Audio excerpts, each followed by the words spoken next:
Okay, so where are you leaning on the inflation versus deflation debate?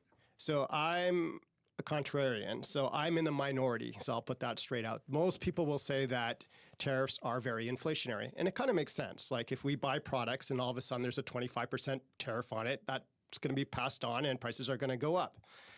But I see things a little bit differently. So for one thing, I think that tariffs will ultimately go down because when this happened before, we did see a bump in inflation and then gradually they came down.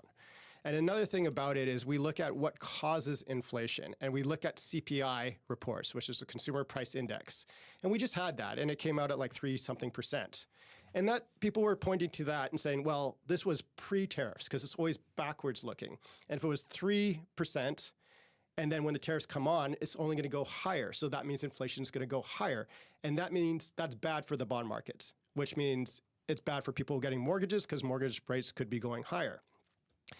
Now, I look at inflation as well, but I don't look at the CPI because to me, that's old news. It's old information. There's something called the truflation number, which has similar variables, but it is basically live. So it's what's actually happening today. And that's much lower. It's like 1.4%, which is very much lower than sort of the norm of being under 2 to 3%.